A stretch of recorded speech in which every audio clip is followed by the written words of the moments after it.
എല്ലാവർക്കും ഇന്നത്തെ വീഡിയോയിലേക്ക് സ്വാഗതം. ഹിന്ദി റീഡിംഗ് 30 ഡേയ്സ് ചലഞ്ചിൻ്റെ 13ാമത്തെ ദിവസമാണെന്ന്.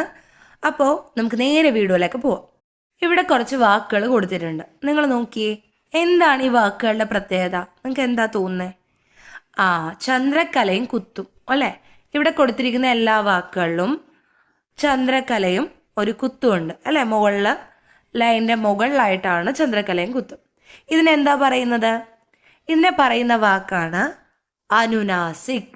അനുനാസിക്. ഓക്കെ, ഇനി അനുനാസിക്കിന്റെ ചിഹ്നം നമുക്ക് ഒന്നുകൂടി പറയാം. മുകളിലെ ചന്ദ്രക്കലയും കുത്തും.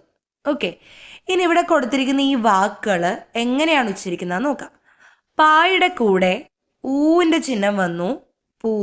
ഇനി പൂവിന്റെ മുകളിലാണ് ചന്ദ്രക്കല, അപ്പൊ അതിന് എന്നാണ് ഉച്ചരിക്കുന്നത് കേട്ടോ. ഇനി ച്, പൂഞ്ച്, പൂഞ്ച്. ഓക്കെ, പൂഞ്ച്, അങ്ങനെയാണ് അത് ഉച്ചരിക്കേണ്ടത്. അടുത്തത് ആം. ഓക്കെ, ആയുടെ കൂടെ ആം സൗണ്ട്, അന്നാസിക്കിന്റെ സൗണ്ട് ആം സൗണ്ട് ആണ്. ആങ്ക്. ഓക്കെ, അതിന്റെ മുകളിൽ കുത്ത്, അപ്പൊ ആം ഖ, ആങ്ക്, ആങ്ക്.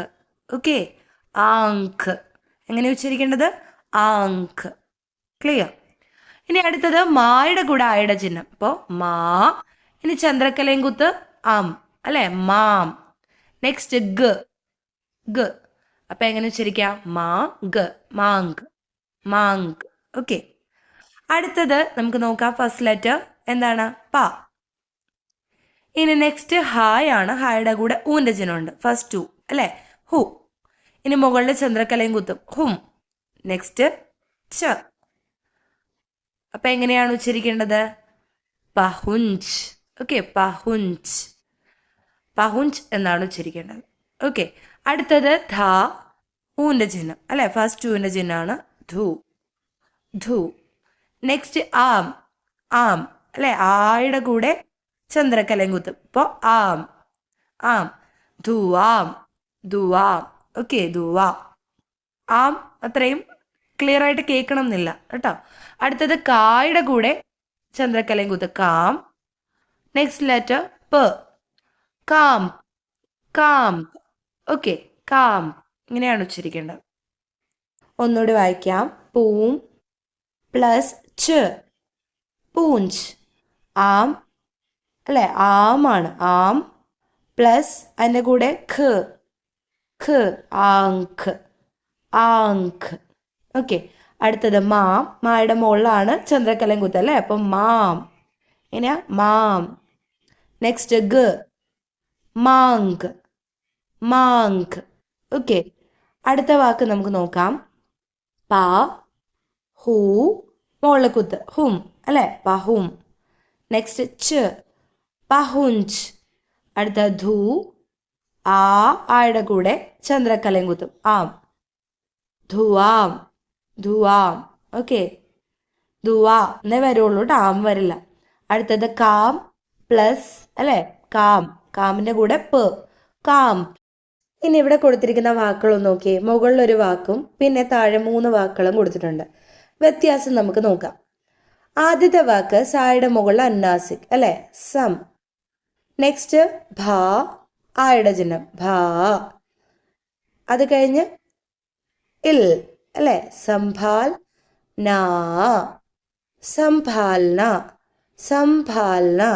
ഓക്കെ, ഇനി താഴെ കൊടുത്തിരിക്കുന്ന വാക്കുകളിൽ അനുനാസിക് ഉണ്ടെങ്കിലും ഇവിടെ ആ ലെറ്റർ സൈലന്റ് ആണ്.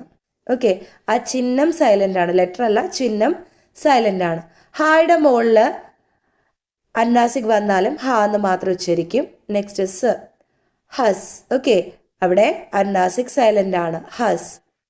അനുനാസിക്കിന്റെ ഒരു ഉച്ചാരണം അവിടെ വരുന്നില്ല. അടുത്തത് അതുപോലെ സായുടെ മുകളിൽ അനുനാസിക് ഉണ്ടെങ്കിൽ സൈലന്റ് ആയതുകൊണ്ട് സാസ്, സാസ്.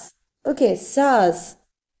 അതുപോലെ ഗായുടെ മുകളിലും അനുനാസിക് ഉണ്ട്, പക്ഷെ ഇവിടെ സൈലന്റ് ആണ്, അപ്പൊ ഗ.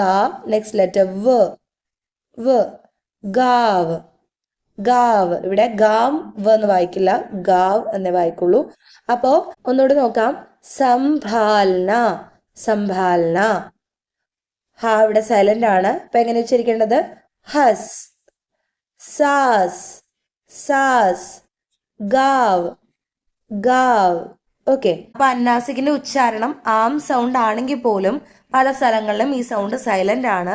അപ്പൊ ഇനിയുള്ള വീഡിയോകളിൽ ഇതിന്റെ റീഡിങ് ബേസ് ചെയ്തിട്ടുള്ള വീഡിയോ ചെയ്യുമ്പോൾ ആ ഉച്ചാരണങ്ങൾ നിങ്ങൾ ശ്രദ്ധിക്കുക. അത് പ്രാക്ടീസിലൂടെ മാത്രമേ നമുക്ക് പഠിച്ചെടുക്കാൻ പറ്റുള്ളൂ. എവിടെയാണ് സൈലന്റ് അല്ലെ എവിടെയാണ് ആം സൗണ്ട് വരേണ്ടതെന്നൊക്കെ കണ്ടിന്യൂസ് പ്രാക്ടീസിലൂടെ സാധിക്കുള്ളൂ.